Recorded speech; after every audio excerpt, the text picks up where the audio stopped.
Hey everybody, welcome to Josh Goes Off. My name's The Josh. Today we're doing a video. It's a little bit more of a serious one. It's not funny, but this one came out years ago and a lot of people asked me to cover it. And it's about the moment she realized that she killed 2 people. Now, I have seen snippets of this all over the internet when it went super viral, but I've never seen the whole thing. And yeah, like, so trigger warning. I think people die in this one, so let's get to it.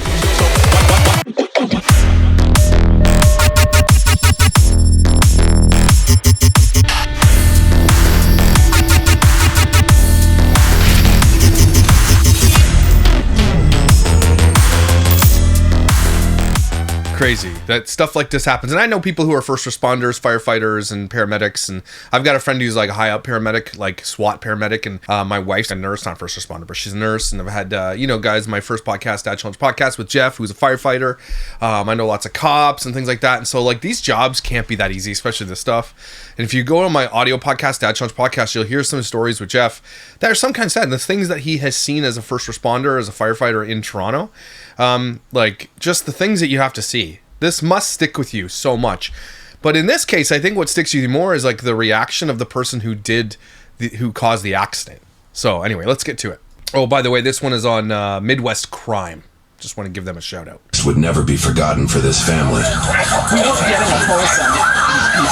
We've been tracking this case for the last 2.5 years. After dozens of open records requests and the hiring of an attorney, we finally obtained the records related to this tragic incident and go in depth on the story behind it. And the thing about these Midwest Crime and Midwest Audit and all these kind of things that do all these things and UWU is that a lot of times for these harder cases, they do want to keep this out of the internet for some reason. And I don't know why. I mean, I sort of know why, but like, that's why I'm really, really rooting for UWU to get that Emily Kaiser body cam. They're trying to get a part of the case so they can get the body, because they're trying to keep that away from the public.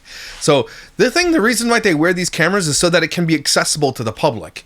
And so it's important to see every facet of society. And that's why people watch this and true crime and things like that. This is basically a low-level true crime podcast, I'm realizing. 911 Hashtag real crime.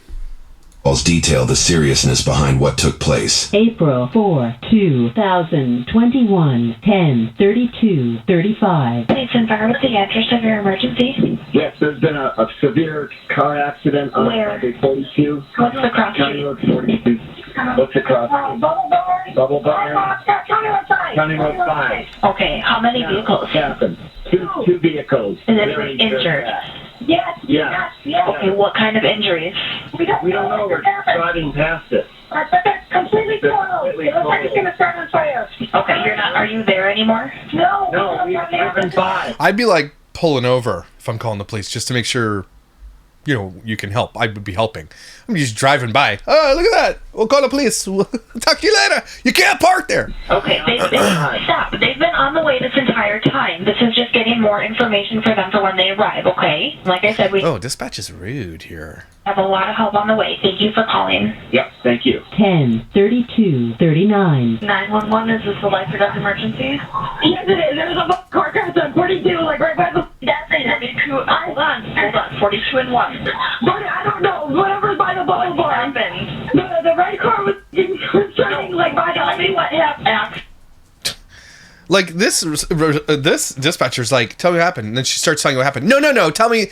No, you're bad at this. I can't understand. Yes, the car crash. Is anyone injured? Yes. Okay, Go, is go, it go. blocking traffic? Damn. I need someone to talk to me. The car's on fire. There's one car on fire. A car's on fire from it? Which car's on fire? The white car. The Chrysler car's on fire. Okay. Is it just protocol that they want them to listen and talk and you're not there? Which car? Like, I guess when you get there, you'll see the one that's on fire. You know what I'm saying? Flames or just smoke? Yes, there's flames and smoke. Okay, is anyone in the vehicle that's on fire? Not in the vehicle, but Okay, that person freaking out beside this girl needs to chill. the car and the SUV, there's somebody that is not conscious. Just stay on the line with me. I have lots of help on the way. Are you involved or are you just passerby? No, I'm a passerby, but my friend's brother and sister were in the car that just got hit. Oh, shit. Later date details the moments before officers arrived. After witnessing a horrific crash, witnesses say they approached the white vehicle and found one passenger to be severely injured, but alive. Bystanders pulled her out of the car while it was on fire, likely saving her life. She would not have been able to do this on her own due to her injuries, which included a broken ankle, broken backbones, and 2 broken ribs. Man, broken ribs, broken back. Oh, you can't. There's no way you could have moved. So they saved her life. She also suffered from a deep laceration caused by the seatbelt into her stomach, exposing her intestines underneath her shirt. The driver of that same vehicle was able to get out on his own and sustained minor injuries. As officers arrive, they witness the injured passenger on the ground and recognize that civilians have stepped up to help. Thanks for attending. Holy. Their next priority is to check on the occupants of the red vehicle. The damage is plainly obvious, as the red vehicle was struck with such a force that it was ripped into 2 pieces. Holy. Holy shit, look at that. Tore it right in half. How fast were you going? Is everyone out? I think everyone's out here. There's plenty here. Okay. I didn't feel a pulse though. Yeah, there's no, you're not surviving that. No extensions. I'm too concerned about that. Is there still 2 in here? 2 in here. Got a driver and 1 in the back seat. Oh my gosh. Holy shit, I don't know if I should watch this. Oh.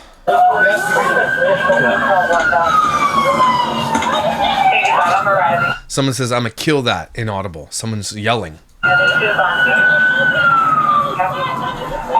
45, 122 or 86. We've got 2 trapped inside That girl's just yelling like threats the whole time she's on the ground over there. vehicle. That'll need to be pried out. I don't know if they've got either of the 2 have a pulse. Okay, I understand your concern. I'll just have you wait back here. Thank you. If I get a pulse on the back seat. These people aren't coming out of this vehicle, right? Nope. Am I seeing that right? Okay. All right. Woo. Yeah, they're not coming out. I appreciate your assistance. Thank you. I'm a former Oh, you are? All right. Oh my gosh. And she just over there screaming. I'm gonna kill someone, she keeps saying. All right. And we know that nobody's in this one?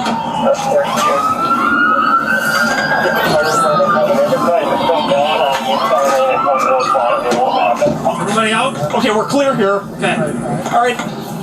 I don't know if I would just be hanging out with a car that's on fire. There's gas in there. That could explode. I'm going to try to maintain some kind of a perimeter here.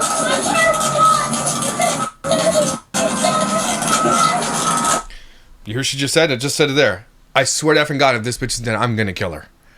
That's probably not the right thing to say after you killed somebody. What the hell? Wow. That's what you're yelling in this moment? That's what you're yelling, that you're gonna kill somebody if they're not already dead? Like get a like, oh my gosh. Yeah, go.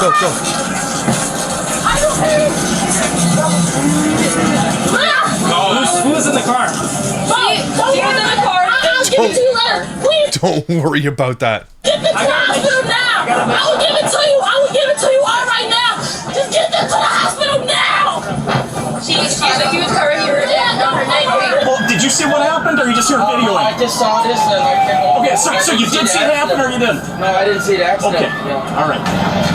Right behind you. Is there anything I can do to help get this person out? Check a pulse on that. Oh my gosh, I would hate to be in this. Oh no. This would be I couldn't be a first responder. I couldn't do it. I could not do this. Nope. We weren't getting a pulse on these people.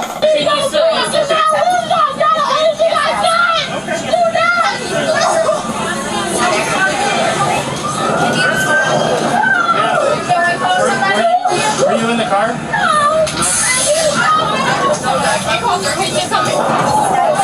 Were you in the car? The passenger or the driver? Who was the driver then? Why you have no shoes on? There's glass everywhere. So I think she just might have just lied to the police. Is that what happened there? She said she wasn't in the car.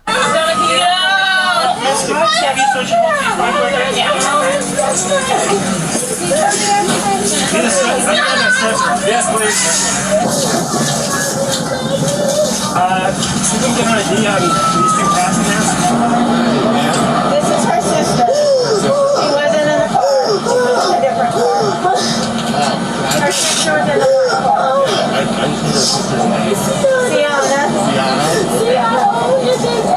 Officers gathered information and got most of the story put together. The individuals in the red car, Dalton and Taylor, were struck by the white car, driven by Leon Bond III with his twin sister Sienna in the front passenger seat. Their older sister, Camille Lachey Dennis Bond, was driving alongside them in a separate and seemingly uninvolved black vehicle with her best friend in the passenger seat, Lynn. Lynn was the one to make the 911 call at the beginning of this video. After the crash, Camille stopped down the street in the middle of the road and ran towards the accident on foot. According to court testimony, Camille got out of the car so fast she forgot to put the car in park, but Lynn noticed and did it for her from the passenger seat. Officers quickly realized this may be a criminal investigation involving multiple fatalities and that extreme speeds were likely involved.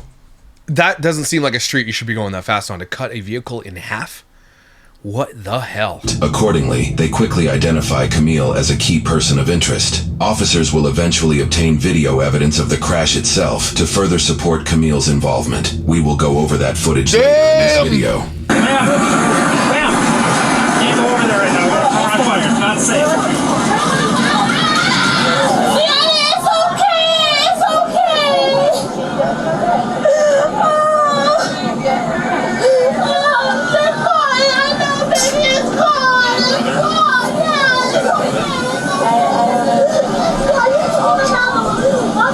It's good you didn't hit another one.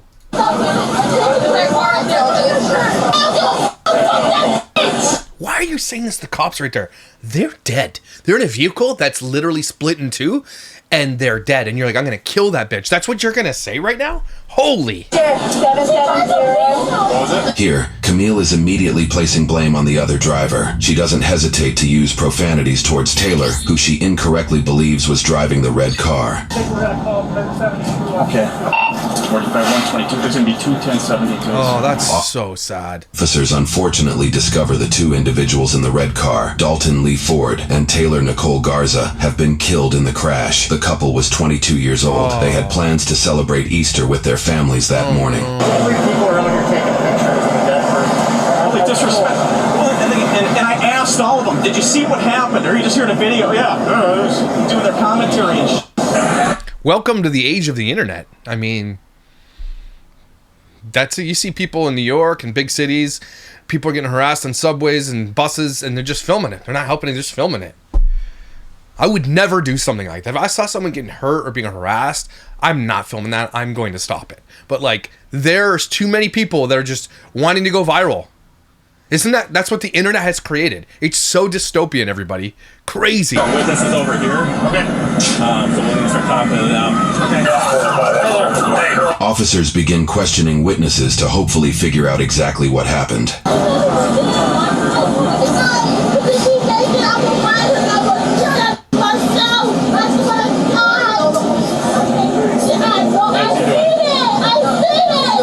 I seen it.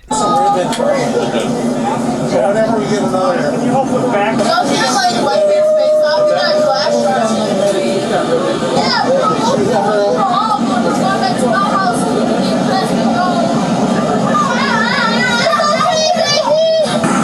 You're not helping. I can't even go over here. Wait, right here, by the Tennessee. Have them meet you down at Terrible.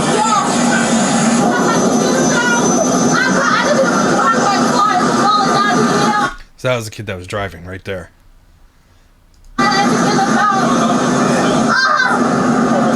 Doesn't even seem like he cares. Just like on his phone, walking around.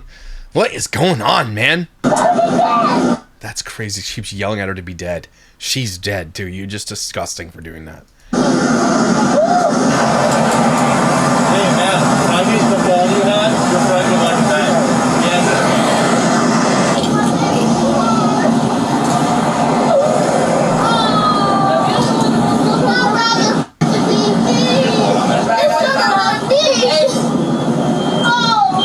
This girl's doing too much, man. She's doing too much. Oh, only you. That should have been me. So now that I'm thinking about this video, this isn't the actual one that I saw. This is a completely different one than I saw of someone who killed some other people. This is not the one I saw. So this is all new to me. My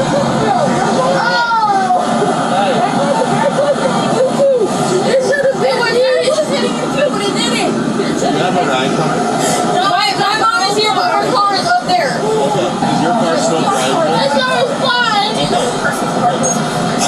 She dead. Is she dead? That's all I need to know. I have no idea. Well, she better be. If she Oh my not, I'm stuffing on that head. If she's not dead, I'm stomping on that bitch's head. Like, why are you saying that to a cop? Like, why are you saying that at all? What kind of monster do you have to be to say something like that? Holy cow. You're acting like she killed your family, something. This looks like road rage. I'm going to my car. Mom, we wait here for a second. No. I don't think you're able to. Yes, I am. I'm fine. No, I don't think I'm going to my sister. You're not fine. Camille, she left. Camille, she left. She's gone. Walk around barefoot, glass everywhere. Yeah, that's that one.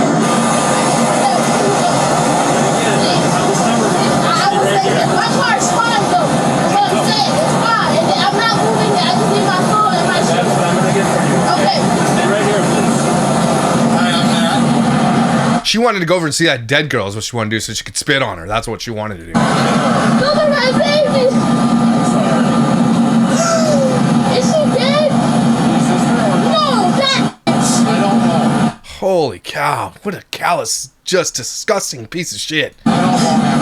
I'm very sorry I can't give that information, but we just want you to be safe right now. I'm fine. I just want my stuff. I'm not going anywhere. This must be really hard. Yeah. You didn't get my phone. Your car might be locked, so we can't. It's not. My keys are in the car. It's not gonna lock. Where's your phone? It's in the car. It's connected to the. It's connected to a white plug. This girl, like, doesn't seem like...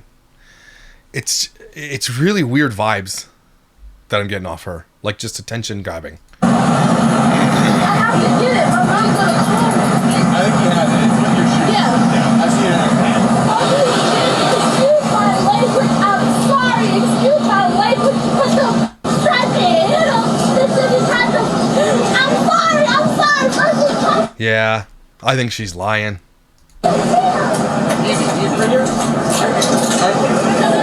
You're the Aussie? Okay.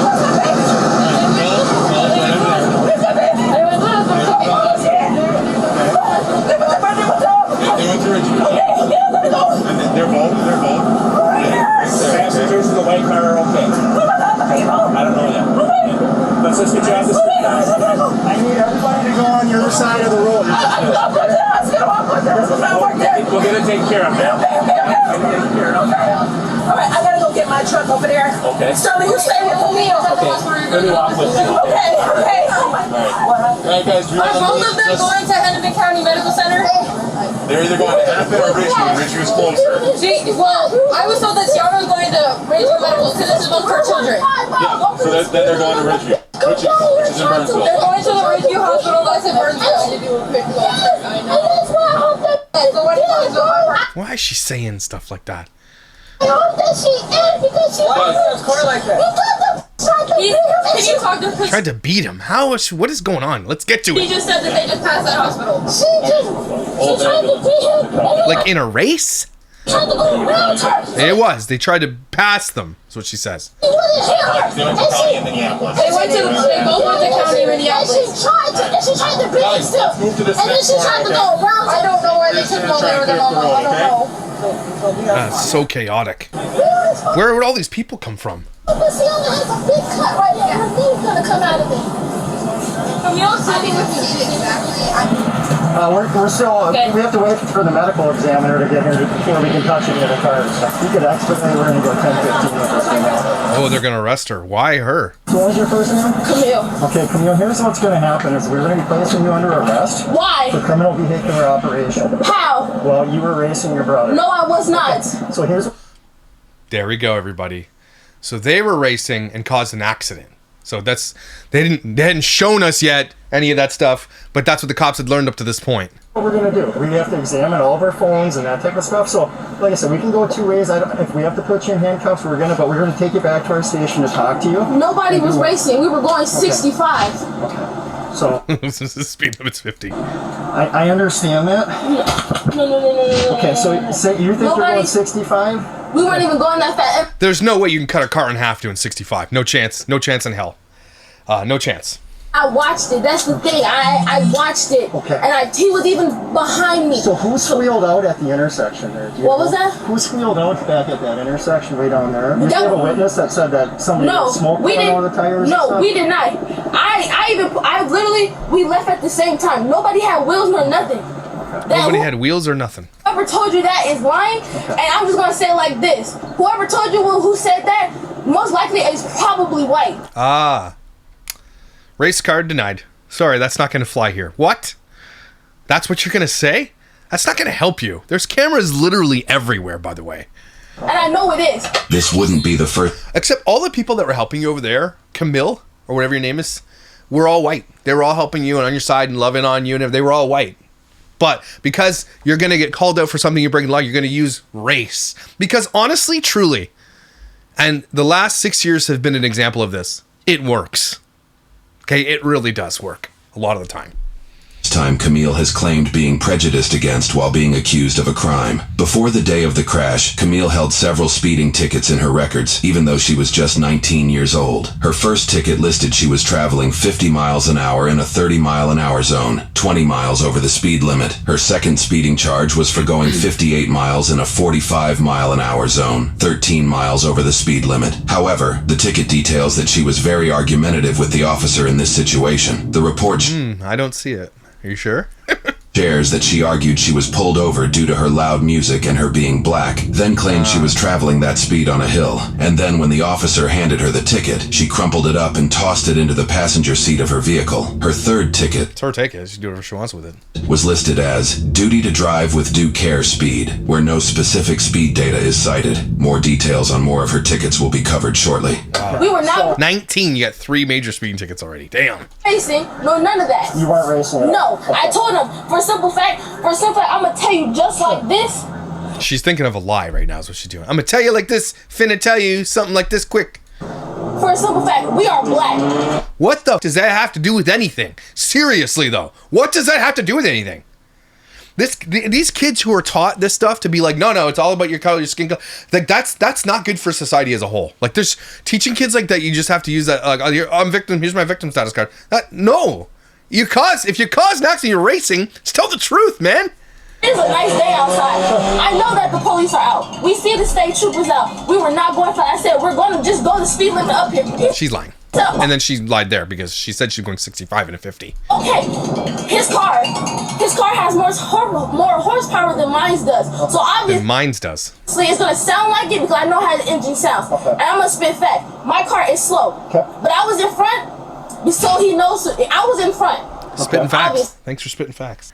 So I'm gonna be in front because he's gonna follow my lead. We were not going fast. She gassed on it. When I mean she gassed on it, she didn't see him because he was behind me. My car was up there, but I moved it up here because it was rolling back and it was still in drive. I don't want to mess up my transmission. She gassed on it to try to beat him. Okay, so Damn, people, are you hearing yourself? Someone just wants to pass you. Let them pass you. It's never that serious. Never that serious. And she's so angry. I appreciate you telling me all that type of stuff. So, like I said, our process is this, okay? Please don't do that. So, I'm already black and it already looks bad it enough. has nothing to do. Oh my God. Parents have failed you. Social media has failed you. With race, man, we have 2 people that are dead right now caused by an accident. Because she gassed on it. Okay. That has nothing to do with me and my brother. Okay. We were not speeding. Clearly it does because those 2 of the cars that were in the accident. Now, we might all be wrong here and the red car caused the accident. Right? Up to this point, we don't know that, but they're arresting her for something. They know something and that she's not telling. Sounds like they were racing and this red car tried to pass them or something happened and she's just straight lying. Like, that's it. What do you not understand? You know what the speed limit is? Yes, it's 55. You were going 60. Okay. That's a third lie because she said 65 already and it's 50. It's not my problem that she wanted to be a dumb bitch and try to beat us. That's not my... And the thing is, she wasn't even driving. So she doesn't even know what's going on. The Taylor girl that died in the accident wasn't even driving.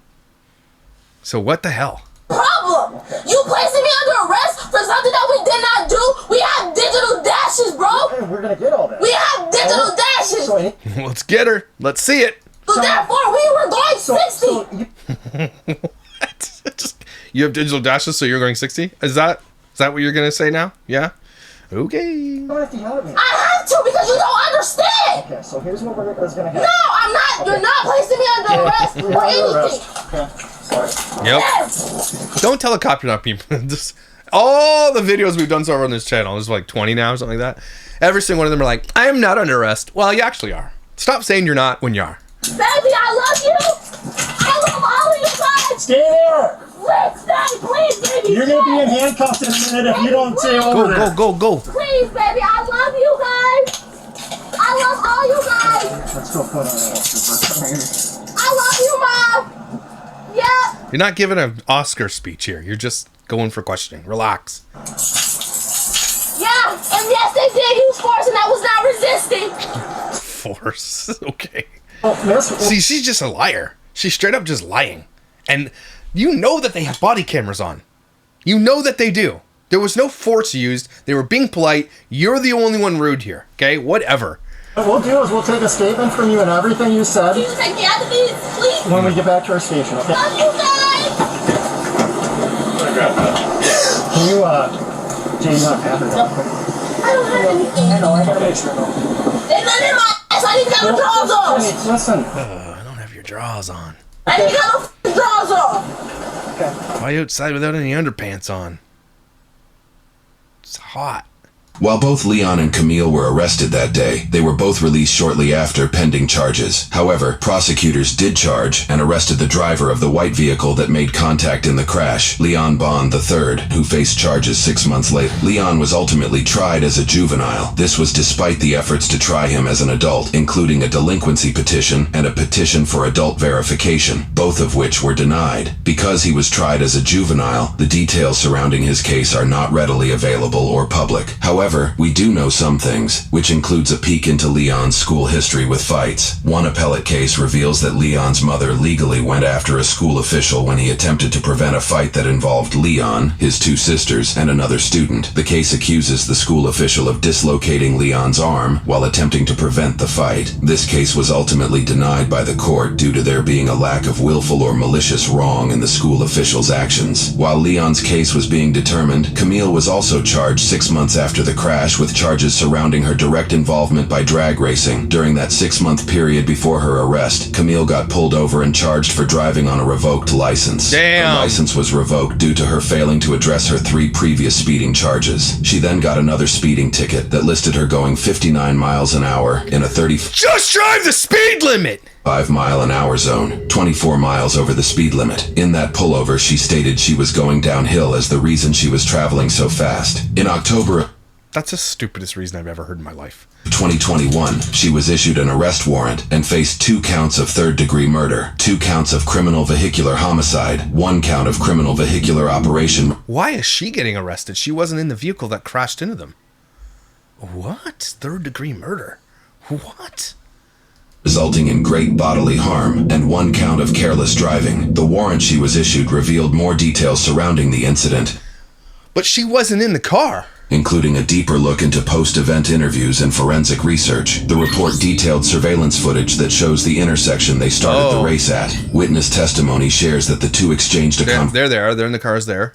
conversation here pertaining to whose car could accelerate they were faster. racing. They After were that racing. alleged conversation, the 2 cars take off well ahead of the other vehicles surrounding them. Another surveillance camera captures the impact. Moments before, you can see just how long it takes for this uninvolved vehicle to enter the right side of the frame and pass the area where the crash happens. When Camille and Leon's vehicles zoom by moments later, it takes roughly Oh my gosh! So, like, okay, now I'm seeing it. She lied.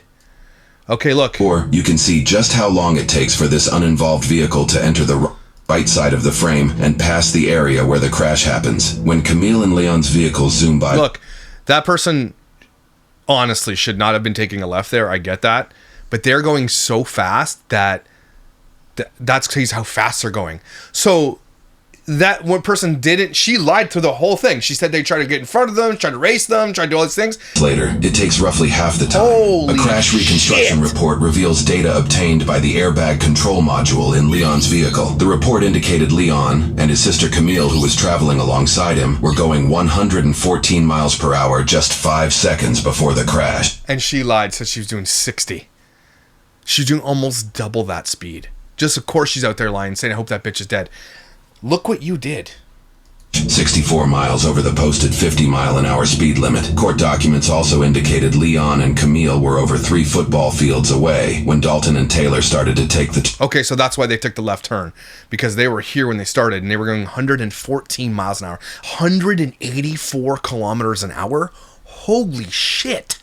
Never in my life have I ever driven that speed. Ever. Never. I've never tried that. Holy shit. Yeah, you should go to prison. But why is the girl in the black car going? Why is Camille going to prison?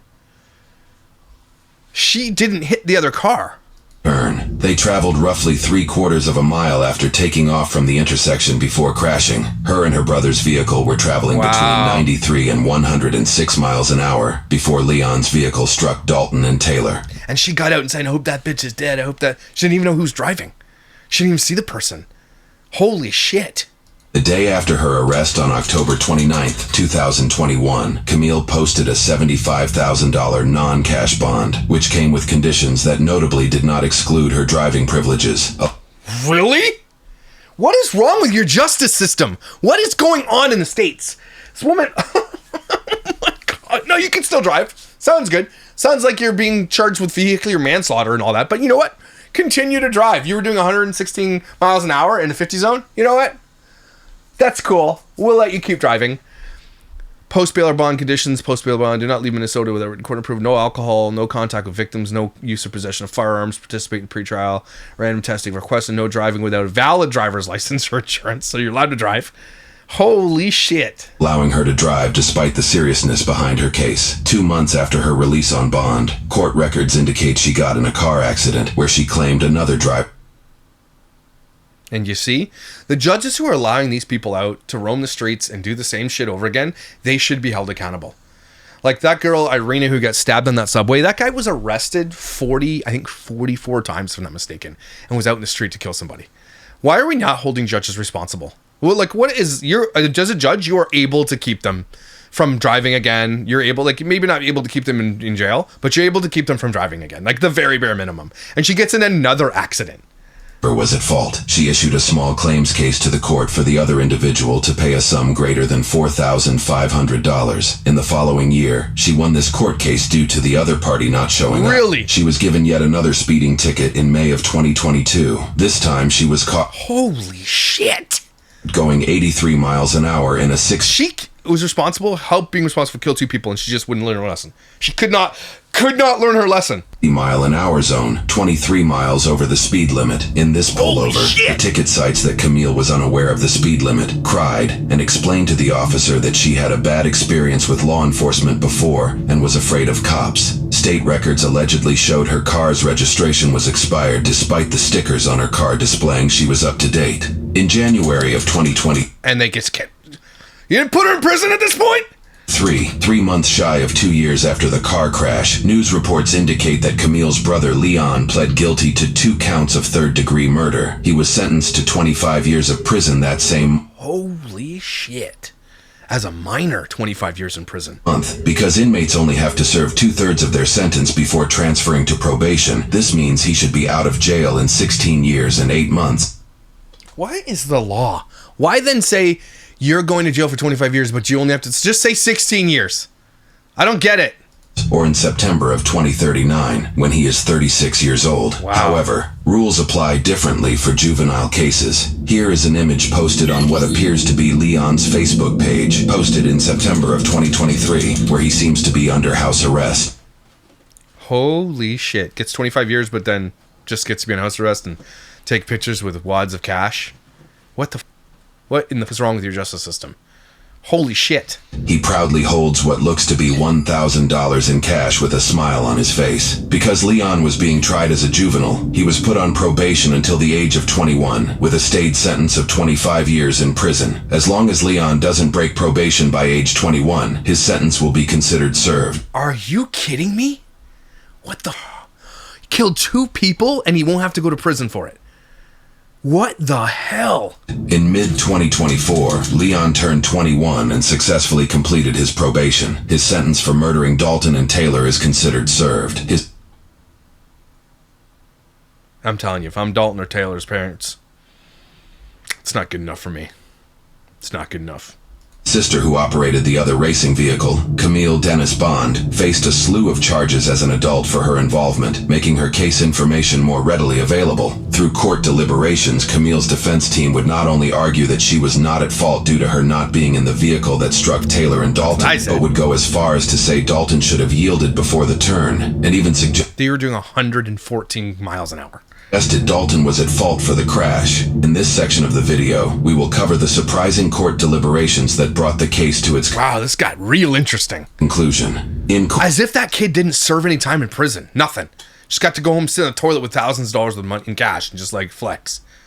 Damn, man. Several factors were brought to light through witness and expert testimonies. While there are some notable instances of witnesses ascribing the scene to being horrific and the worst thing they have ever experienced, some more frustrating revelations deemed that Camille and her brother Leon were not only reckless with their actions, but continued to be reckless after bystanders had told them to slow down prior to the crash. Court testimony details that a bystander noticed descriptions of Camille's and Leon's vehicles traveling at a high rate of speed past her house in a residential neighborhood. This frustrated the witness as it was Easter Sunday, and there were so they were racing all around that day. Children outside. This witness noticed that the pair parked down the street from her residence, so she decided to walk down to the cars to tell them to slow down. This witness's testimony matched the descriptions of Camille, her passenger friend Lynn, and the description of the vehicles Camille and her brother were driving. After the neighbor had spoke to them directly about slowing down, she claims the cars then sped past her on the road as she was walking back to her home, which was an inferred attempt at retaliation. This neighbor then tried calling 911 at 10:28 over their reckless behavior, roughly 4 minutes before the crash happened. Wow. Shit. Yeah. Prison forever. Unfortunately, it appears the call didn't connect, and the neighbor decided to let it go. Seeing that she only had a partial license plate to work with. A couple days later, when she saw a news article involving the vehicles, she claims to have recognized the plate based off the partial she had, causing her to call the authorities to inform them of the racing activity she saw the pair engaged in earlier that morning. If that wasn't jarring enough, the prosecuting attorney also called up Lynn, the passenger in Camille's car, and revealed Camille and Leon's lack of remorse over the whole situation. Lynn So now that we see what happened, the fact that she's out there screaming, "I'm going to stomp on that bitch's head," is the craziest thing I've ever heard. This woman should never ever see the light of day ever again. That's actually crazy. They caused the accident and then wanted to kill her. That's holy shit. And imagine playing that in court. Claims that she was best friends with Camille, but ceased the relationship over the morality of the situation. Lynn supported the neighbor's claim that Camille and Leon were not driving safe in the neighborhood, and confirmed that the neighbor had spoken to both Camille and Leon. She also shared that, in the moments before the pair sped off at the intersection, Camille and Leon exchanged a conversation through their car windows over who could accelerate faster. Camille, in past your best friend turned on you interrogations, claimed that this was true, though she informed her brother not to go faster than 55 miles an hour so that they wouldn't be pulled over. Lynn's testimony contradicted that claim, citing the pair never talked about speed limits. During her testimony, Lynn admitted she was scared during her 911 call because she had realized the car Camille was driving could have just as easily impacted Dalton and Taylor's vehicle. She shared that Camille was largely concerned about the damage to the car and the condition of her siblings, but that nobody went to the red car, and that Camille was unremorseful. Obviously. Lynn also detailed that at a time after the crash during a birthday party, Camille and Leon, among other family members, held a conversation blaming the red car for the accident despite their excessive speeds. She further shares that the Bond family seemed to only care about their own family being injured and held no empathy or sadness for Dalton or Taylor's passing. Lynn also cited that she stopped being friends with Camille after the birthday party because she felt sad, traumatized, and remorseful while Camille felt differently. Other witnesses appeared on the stand to share their opinions of Camille and Leon's driving. One witness shared they told others after witnessing their speeds that they're going to kill somebody moments before the crash. Other witnesses added more claims to Camille's words on scene, including, "The f***ing better be dead or I'll find her and kill her," and "You stupid dumb ass effing white ch." Others sharing, "In all the years I've been driving, I've never seen two cars drive like that before." And that witnesses found it jarring. Camille didn't attempt to help her injured sister, but was able to maintain threatening 2 fatal crash victims. The defense's argument that Dalton and Taylor's vehicle should have yielded brought frustrations to witnesses taking the stand, one individual having what appears to be a heated back and forth over the perceived ridiculousness of his argument. So isn't it possible that if you were able to see the actions of the red vehicle, that you too could ascribe a poor decision of that person's part to driving into ongoing traffic, correct? Sir, that caribou there was one of my favorite caribous to go working at FedEx. I've made that turn, I don't know, hundreds of times. And I think that when cars are going at that rate of speed and you see them at one point, you're going to make the turn. They're on you before you know it. That's what they're saying, because it looked like they were far enough away that he said, "I'll take the turn," but he didn't realize they were going 114 miles an hour, 190 kilometers an hour. That's bonkers. I'm not sure that red car had any action they could have taken. But you also said you didn't see it, and it's differing situation would happen, but you are reaching a conclusion without seeing a red car driver, correct? Sir, the cars were going a ridiculous speed. The red car was trying to turn, and like I said, I've made that turn several times, and had the cars been coming at me that speed, they're coming at, I don't think that there's anyone on this earth that could respond enough to avoid that accident. One professional opinion on the stand debunked the defense's right-of-way argument, citing that, statutorily, the right-of-way vehicle loses that claim if they are speeding, and in this case, the vehicles were estimated to be traveling over twice the speed limit. That same professional opinion cited data that showed if the two didn't even come close to putting his brakes on otherwise. You see the accident? No brakes, just full send. Vehicles were not drag racing and were traveling the speed limit, Dalton and Taylor would have easily cleared the intersection without contact. A jury court would unanimously convict her on all of her charges. Good. In closing statements prior to determining Camille's sentencing, countless contributions from the community shared how the case, and particularly the loss of Dalton and Taylor, impacted their lives. This is so sad. Taylor's father shared that he'll never forget the scream his wife, Taylor's mother, let out the day 2 police officers came to their home to inform them of their daughter's death. He shares that the sound still haunts him to that day. Dalton's older brother Dylan, a pastor, shared that if Camille's family remained blind to her guilt, that she would remain guilty on the day of her judgment, and God would strike her down for the murderer that she is. Shit. Friends of the family shared frustrations with Leon's light sentence, sharing that they... The thing that pisses me off the most about all this is that they don't care, and then afterwards at birthday parties are laughing about it and saying it's their fault and blaming it on that bitch and that white bitch and all. Like, this girl is so racist. It's all she knows. And so it's the ones who claim the race, they're the most racist, by the way. Like, a lot of people say you can't be racist against white people. You absolutely can be. Race is like, at its fundamental core, calling someone out because of the color of their skin. Like, that's racism.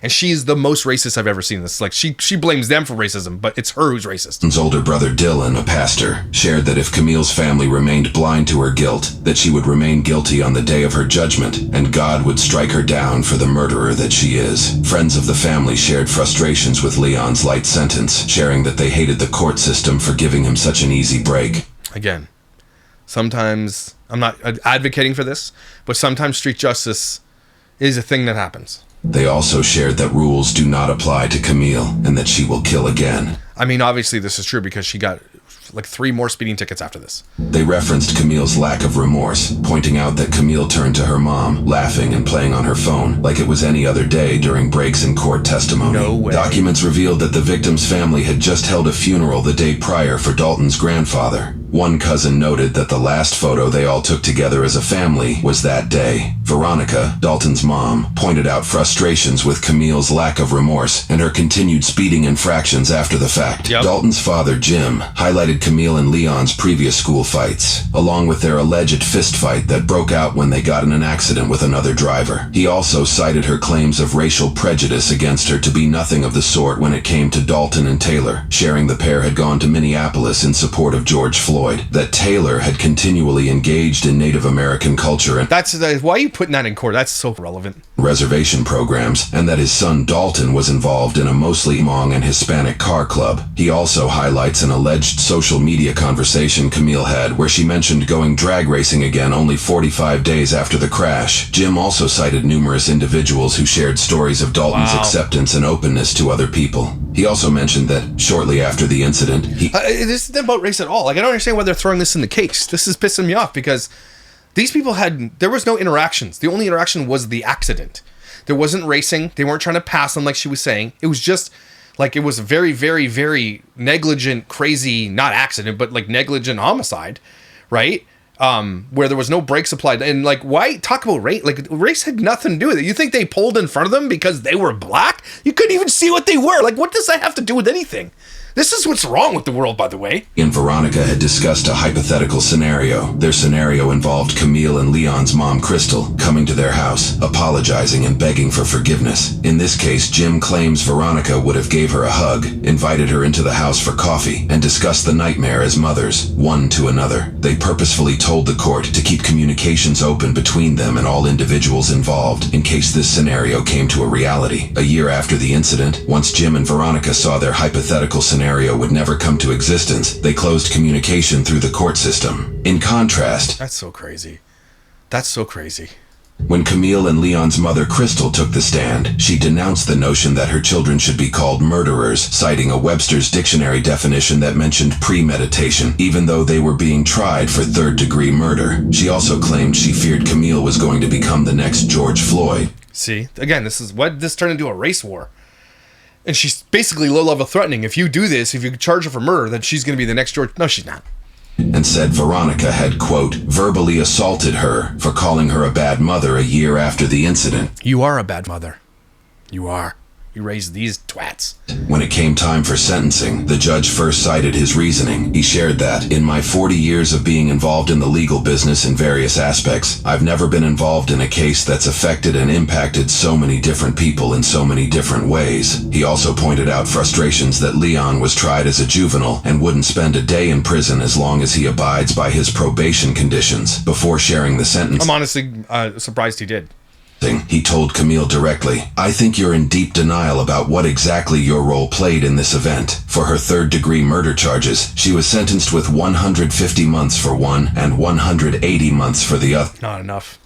Which would be served concurrently with her sentence for criminal vehicular operation resulting in serious bodily harm, which amounted to 38 months. For the rest of her convictions, a sentence was not pronounced. Because all of her sentences run concurrently with each other, her total sentence is 180 months, or 15 years. And she'll get out in like 1-2 years. In Minnesota, inmates must serve 2/3 of their total sentence, making her eligible for probation after 10 years. Not enough. Not enough. She was also permitted 107 days of jail credit. What for? She didn't go to jail! Court fees were waived, but she was ordered to pay Dalton's mother nearly $30,000 in restitution, which would be deducted from prison wages and from pay she obtains while on probation. Using this That's not enough. It should be $10 million. Information, having been sentenced in March of 2023, she will likely get out of prison at the tail end of the year in 2032, when she is 30 years old. After her sentencing, Camille submitted her case into the Court of Appeals to be retried. Her appellate case was effectively denied by the courts, sealing her sentence. While the records Amen.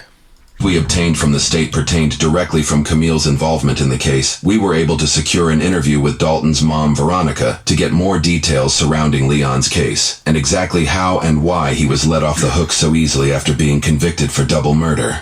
Through those transcripts and through the body cam footage, it's wild to me that this case was not taken as seriously as it seems like it should have been. Yep. You know, we don't wish a family to go through this. I mean, in the beginning, we just sat back. I mean, we trusted those that we felt were looking out for Dalton and Taylor's best interest. The further we got along in the process, the more holes I kept finding. Attitudes, amount of... They don't give a shit.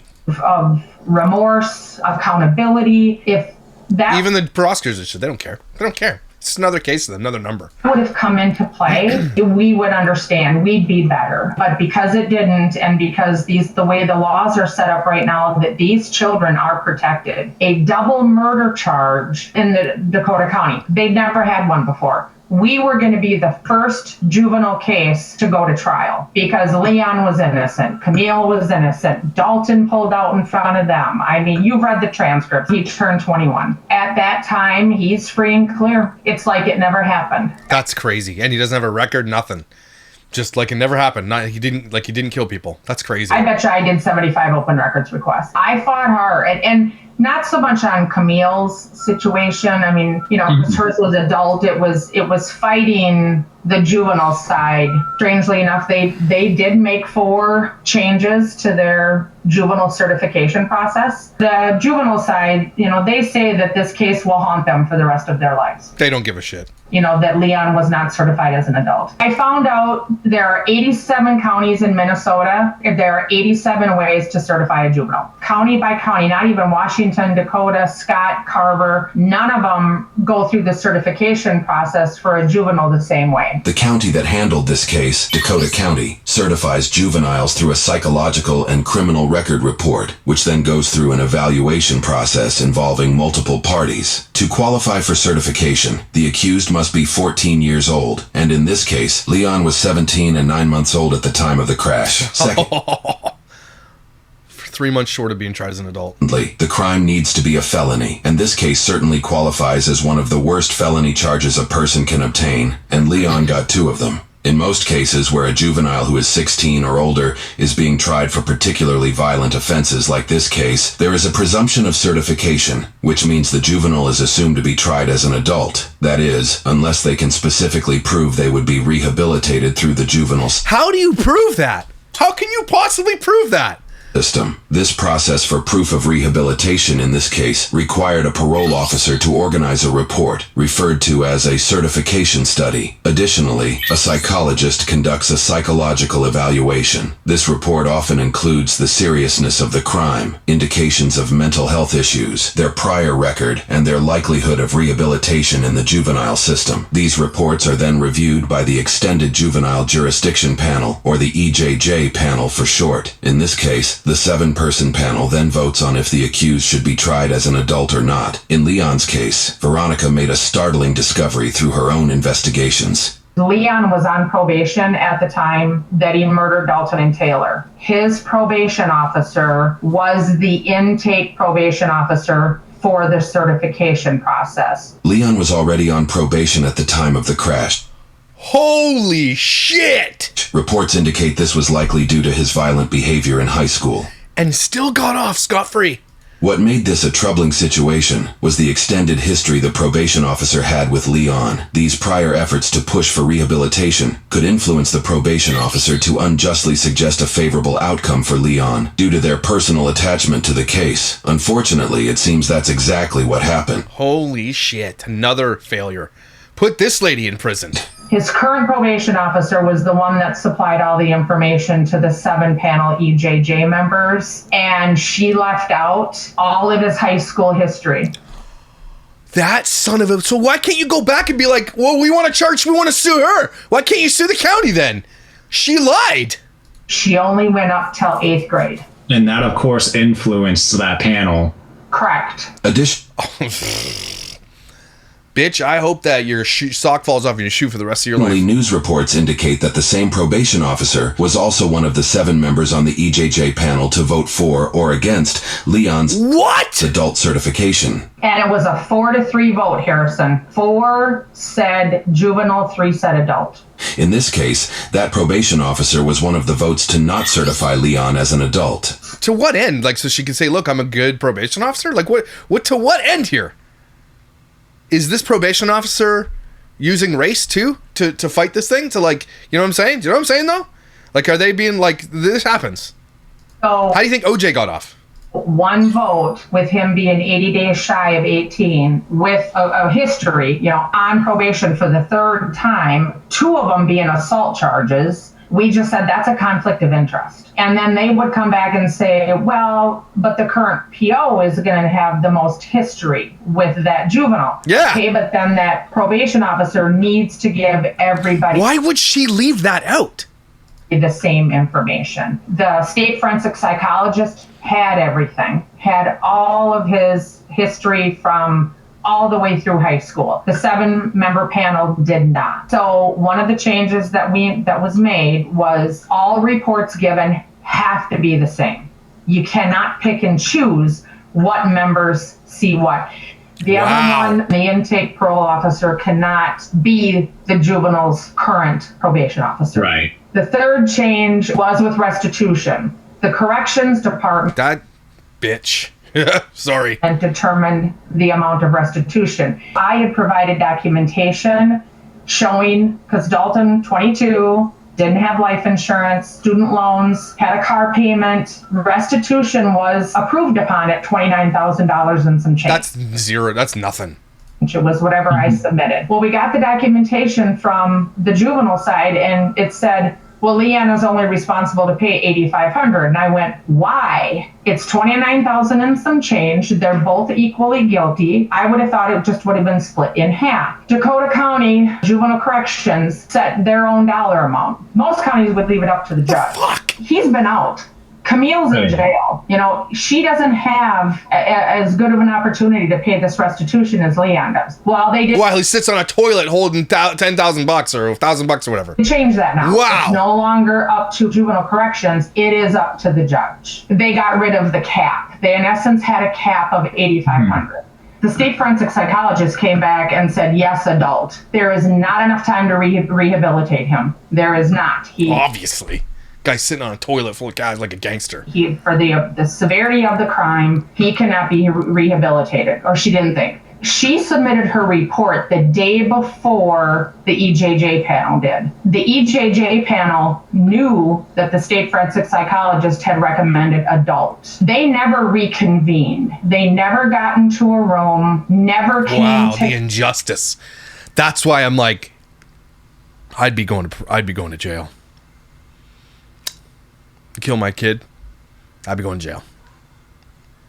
Together and said, let's look at this now. 2 people lost their lives. Right. This isn't a vandalism. 2 people were murdered. Harrison, Dakota County Corrections does not like me. Does not, and I don't care. Mm-hmm. But Dakota County Corrections can kiss the inside of my taint. F you, Dakota Corrections. They came back to me time and time again. I have it in writing. They were only required to do a summary. And I said, Dalton and Taylor deserved more than a summary. They lost their lives. You people need to fight for them and to make changes. So that is another change that Dakota County did make. Once they've pulled together the state forensic psychologist, they reconvene as a team to discuss the results and why they came up. Holy shit, this kid won the lottery, man. With what they did. Now, again, I don't know how I follow that. I don't know how I track it. They put it on a piece of paper and they said, these are our new policies. Right. I did ask them also why they don't post that on their website. They said they're not required. Well, maybe if they would have done some of the stuff, they wouldn't have had me, where I was a thorn in their side for months. Judge Carter, this was like the last thing he stamped on and he retired. And I get it, even if the EJJ panel would have said adult and the state forensic psychologist said adult, Carter could have said juvenile. And at the end of the day, it is up to him. But, how could he have gone against 2? He did not take into consideration anything that state forensic psychologist did. Honestly, we think, Harrison, he made his decision before he even got all the details. Yep. That's how we feel. What other changes are you hoping that the state will be making? Imagine retiring on not giving justice for a family that had children who were killed. Imagine what a prick you are. He did go down and spend 9 months in Red Wing. Well, 8 months. Red Wing is the juvenile correctional facility that Leon was admitted to for rehabilitation. I ended up getting a hold of Red Wing too, and I said, I want to know what type of a program you have in Red Wing to process or rehabilitate a juvenile versus somebody that's down there for theft or, anything that you would end up at Red Wing for. And that is the only facility in the state of Minnesota for these juveniles that commit these higher crimes that if they were an adult, it would be a prison sentence. Well, we really don't have a different program. And I said, so you're telling me Leon is down there getting the same classes as somebody is down there for theft. They don't have any extra programs that they provided to Leon, the same counseling, everything.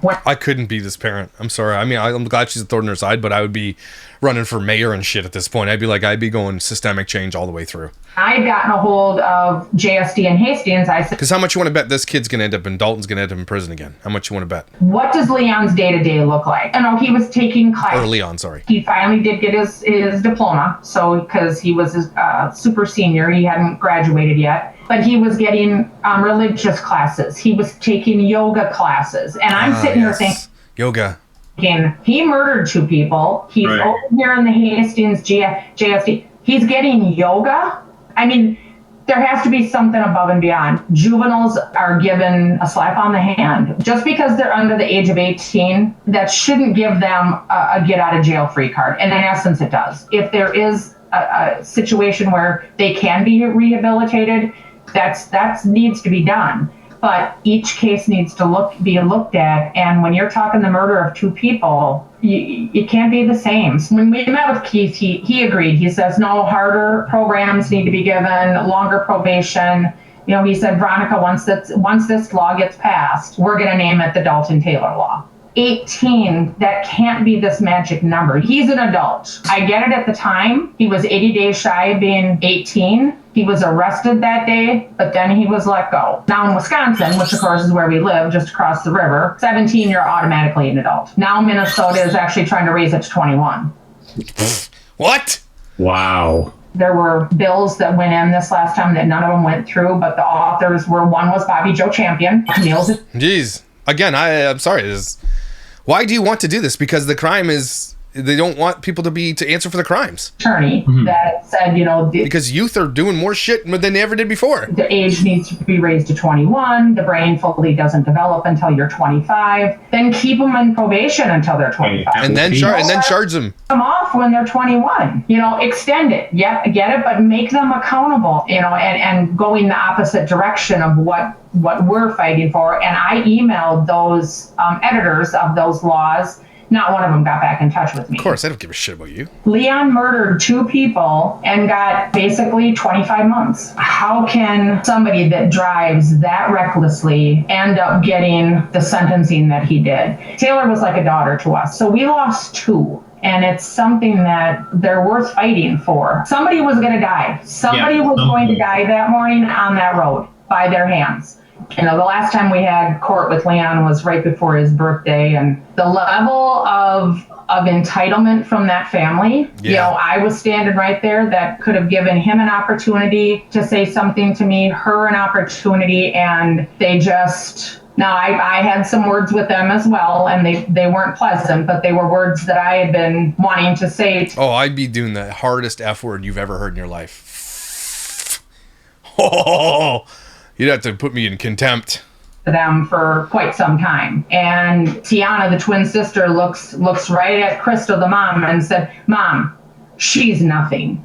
Don't worry about it. She's nothing. And she's nothing. You're nothing. You and your kids are pieces of shit. The twin sister they almost killed. And I just, at that time it was like, yep, you guys took 2 beautiful, innocent lives and you could care less. If they would have taken ownership, fallen to their knees, and apologized and said, yep, this is what we were doing, I mean, we'd be in a better place. Honestly, not even sure if they would have done that. They might not have even seen a day in jail. I believe at this time we can turn a page and not expect to hear anything. I hope and pray that Camille gets rehabilitated. The Bond family, I mean, those children have a history of anger. Even in high school, we had heard about it. I'm hoping and praying she can come out and be a better person and take the fact that she killed 2 people, she was found guilty, but she can still live her life. Veronica also took the time to speak about those who have helped her through the process. Harrison, the Burnsville Police Department are nothing short of amazing. They worked so hard on this case, and they hand delivered the packet to the Dakota County Attorney's Office. It meant a lot. We had to have Dalton and Taylor's service at the high school. Over in the corner, out of my peripheral vision, I saw 4 officers. They came to Dalton and Taylor's service, and they just said that they needed to see them in a different light. These are 4 complete strangers.